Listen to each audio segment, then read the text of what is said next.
আসসালামু আলাইকুম everyone. Preposition অনেক গুরুত্বপূর্ণ আপনি কোনো কিছুর অবস্থান বোঝানোর জন্য। সো আজকে এই ভিডিওতে আমরা শিখব প্রিপোজিশন। সো প্রিপোজিশনে ফার্স্টে আমরা শিখব থট।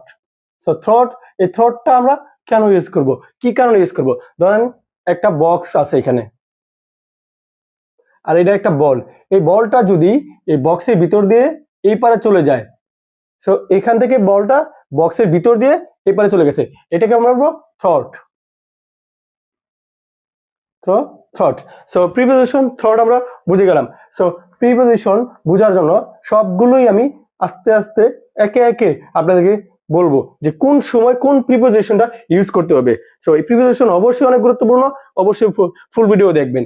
সো এখানে কি আছে? In, fit. ইন, ইন কোন সময় আমরা ইউজ করবো? ধরেন একটা লোক,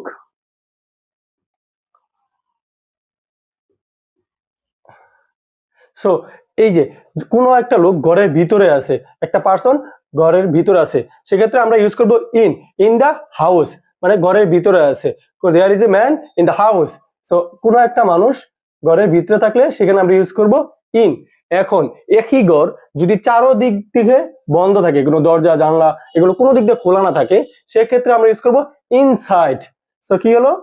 ইন হলো যখন একটা মানুষ ভিতরে আছে, অবস্থান আছে, কোনো নড়াচড়া নাই, কিছু নাই, সেক্ষেত্রে আমরা ইউজ করবো ইন। যখন সেই ঘরটার কোনো দিক দিয়ে একদম আবদ্ধ, কোনো দিক দিয়ে জানালা নাই, দরজা কিচ্ছু খোলা নাই, সেক্ষেত্রে আমরা ইউজ করবো ইনসাইড মানে ভিতরের দিকে। সো এখন এই একই জিনিস আমরা সুন্দরভাবে কিন্তু শিখতেছি। তো কি শিখতেছি? প্রিপোজিশন। প্রিপোজিশন কিন্তু অনেক গুরুত্বপূর্ণ। সো এখন প্রিপোজিশনটা যদি আপনার জানা থাকে, সেক্ষেত্রে আপনি কোনো কিছুর অবস্থানকে ইজিলি বোঝাতে পারবেন। সো এখন একটা লোক, ধরেন এখানে একটা মানুষ, এই লোকটা এই ঘরের ভিতরে ঢুকতেছে এই দরজা দিয়ে। তো এই লোকটা যখন এই দরজা দিয়ে এই ঘরের ভিতরে ঢুকবে, সেক্ষেত্রে আমরা ইউজ করবো ইনটু। ইনটু কখন আমরা ইউজ করবো? কোনো কিছুর গতি অবস্থা বুঝে। ধরেন একটা মানুষ, এখানে একটা জল, এখানে একটা পুকুর আছে, সো সেই পুকুরে জাম দিচ্ছে, সো এইখানেও আমরা ইউজ করবো ইনটু, মানে কোনো কিছু গতি অবস্থায় থাকলে সেটাকে আমরা ইউজ করবো ইনটু। সো আমরা ইনটু বুঝে গেলাম। এখন ইন্টারেস্টিং ম্যাটার হলো, কখন আমরা আমরা বলি না যে কোনো কিছু সামনে কোনো কিছু আছে, লাইক একটা লাইন টানলাম, হ্যাঁ, এই লাইনের সামনে যদি কোনো কিছু একটা থাকে, ধরেন একটা গাছ আছে, there is a tree in front of this line. So এই ক্ষেত্রে আমরা ইন ফ্রন্ট অফ ইউজ করতেছি। কি ইউজ করতেছি? ইন